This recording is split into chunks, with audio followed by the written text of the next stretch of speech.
Өткен бір демалыста Астанаға жол түсті. Артынып-тартынып пойыздың жүретін уақытына да үлгердім. Қасымдағыларды көзбен бір шолып, сәлемдескен болып ишара білдірдім де, өз орныма жайғасып, заттарымды реттестірдім. Пойызға мінген кісінің әдет емес пе?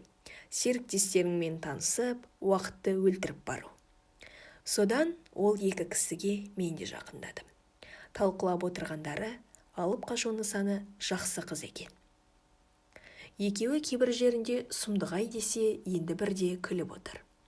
Бір кезде кемпірі: алып қашу қылмыс қой, оңтүстіктің бұл дәстүр сымақтары ерсі, ұят деді. Шала көп сөйлемейтін кісі екен, тек қана қосағын қостап отыр. Ерлі-зайыптының сөздерінен байқағаным, Орал қаласының тумалары екен. Бір уақытта тартыс қыза түсті. Қасымыздағы даусымызды естіп отырғандардың бәрі әңгімеге араласатын әдет емес пе? Даттайтындар да, қостайтындар да табылып жатыр. Астыңғы орындағы апам айтады: айналайын-ау, қыз алып қашқаны барып тұрған сорақылық. Қыз мал емес, қой жетекке алып кете беретін. Алып қашуды тек ата-аналары қарсы болып, рұқсат етпеген ғашықтарға ғана қолдауына болады. Солай келісіп, екі жас бірге ұйымдасқан түрде қашса, мен де қолдаймын, дейді. Көрші бір келіншек: апау, ата-ананың разылығынсыз қашқындардың несін қолдайсыз? Керісінше ол дұрыс емес екен. Әрбір мұсылман әкесі мен шешесінің разылығынан кейін ғана неке қиюы керек. Менің өз басымнан өткеннен кейін өте жақсы түсінемін. Ол кезде жас едім. Жалындап жанып тұрған шағымда ауылдағы рулас жігітке ғашық болдым. Ол да кетер емес. Сонымен алып ұшқан көңілмен сол жігіттен басқасын көрмейтін болдым. Махаббатымыз бүкіл ауылға аян болып, бетін шымшып, бізді өсектейтіндер де көбейді.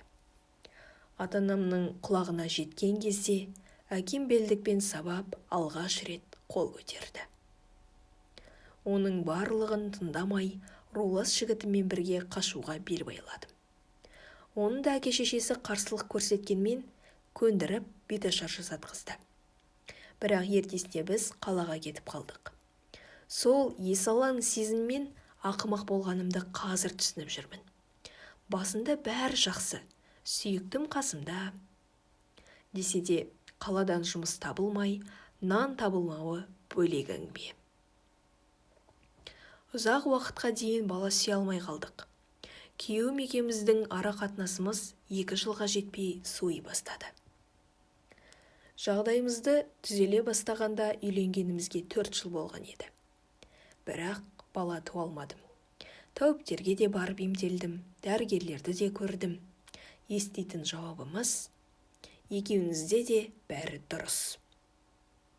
Талай таңды ұйқысыз қарсы алдым. Әйтеуір 8-ші жыл дегенде аяғым ауырлады. Күйеуім екеуміз асыға күттік. Бірақ мүгедек бала туылғанда бар өміріме өкінгенімді жасыра алмаймын. Содан кейін сүйіп қосылған жарым ішкілікке салына бастады.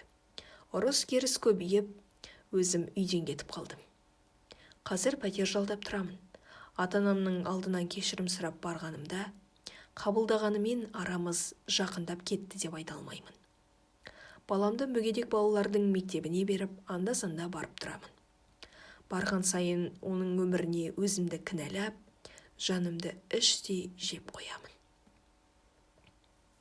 Сондықтан өліп өшкен махаббатта сөніп қалады екен, деп өзегіне өкініш жасы тығылып қалды. Түрлі тағдыр бар деп, апам да аянышпен қарап тына қалды. Біздің ортамызда бір уақыт тыныштық орнады.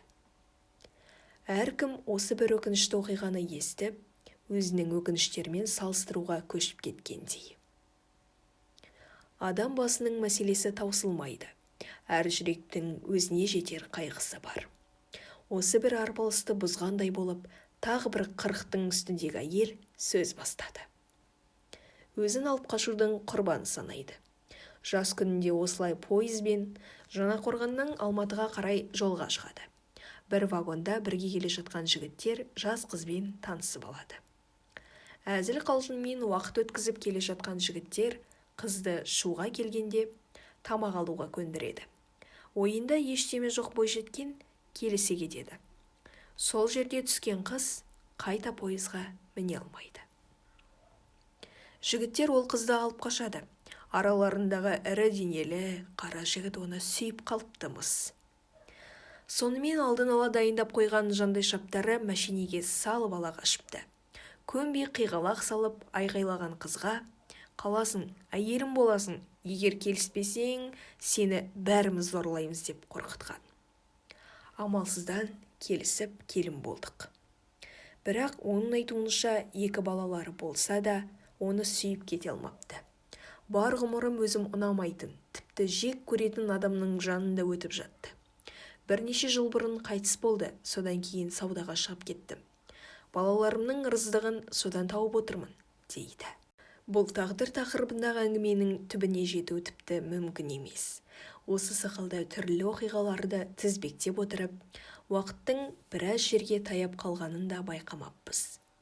Орныма барып, ойланып жатып, тағдырдың басында қай тасқа апарып соғатынын біле алмайтынына тағы да бір көзім жетті.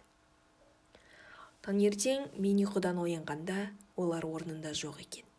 Әркім өз бекетінен түсіп қалса керек.